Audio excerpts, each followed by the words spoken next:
Well, greetings again. It's Sam Nelson from the Total Franchise Experience League. And today I wanted to make a video to talk to you about the prizes that can be won and about how they're paid out. So as I talked about in the introductory video, we have a progressive prize pool. All the money that comes from the salaries, the luxury taxes, the tanking penalty, the first-year player draft bonuses, and the franchise improvements are going to go into the total prize pool. Let's say that totals $10,000 for easy math. Each year, 70% of that, or in this case $7,000, will be paid out in the prize pool. What we're looking at right now is 65% of that going to the wins for the regular season. So there's 160 games per franchise, 30 franchises. I think it comes out to about 2,400 wins total for the year. And based on the 2,400 wins, out of 65% of $7,000, you're looking at something like $4,500 paid out of 2,400. So call it each win worth $1.75. I know that's not perfect math. We're just giving some rough math here. I don't want to read off some notes and everything like that. Everything is laid out with examples in the Constitution. You can check that out for more specific examples that are more precise if you're a numbers guy. But let's just say, even for easy math, that each win is going to be worth $2. A team who wins 80 games will get $160 as a prize. A team who wins 120 games will get $240 as a prize. A team that wins 40 will get $80, and so on. The other 35% of that 70% is paid out during the playoffs, with the lion's share of it going to the playoff bracket of the 16 teams who have made the playoffs, and a small percentage of that going to the consolation bracket to keep people involved and to compensate them for the work during a hard, long season. Now, with 65% paid out during the year, we feel that it reduces the amount of luck that can come down to an injury in September, benched players, whatever it might be, COVID, who knows what can happen in the playoffs, right?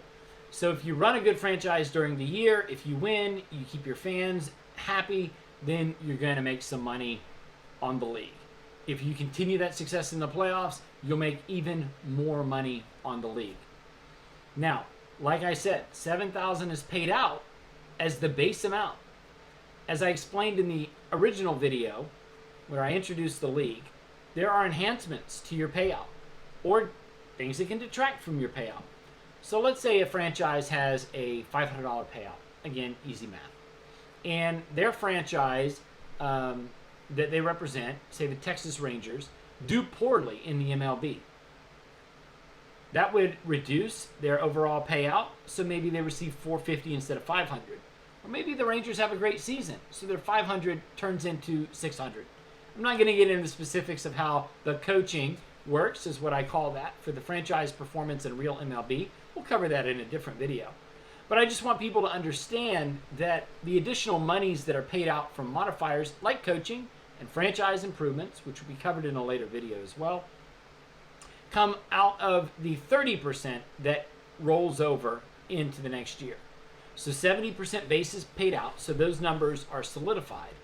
And then any additional payouts that teams would receive for improving their franchise comes out of the additional 30%.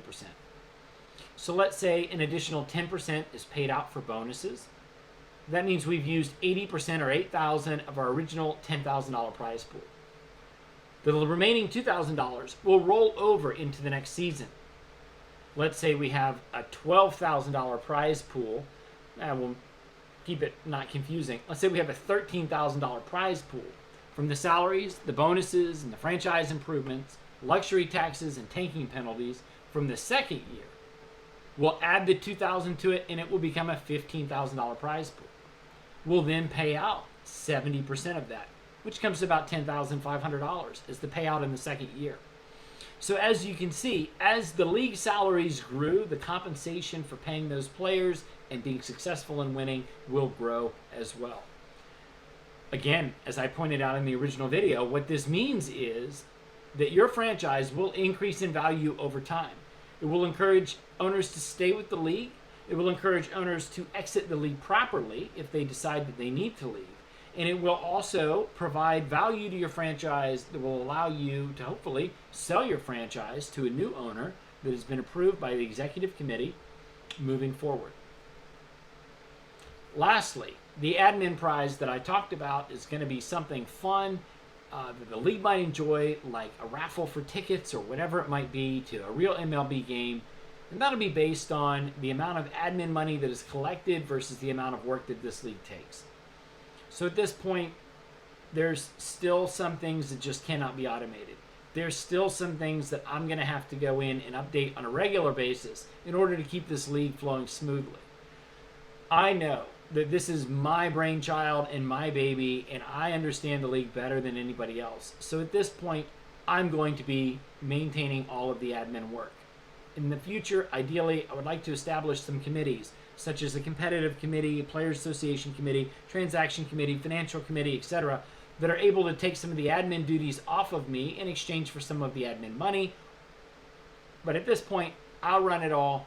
Let's say the admin money collected is $2,000. The prize is going to be less glamorous than if we collect $5,000 in admin fees or whatever it might be. But either way, I look forward to being able to put money back in your pockets through some fun prizes for the success that you've generated in this league.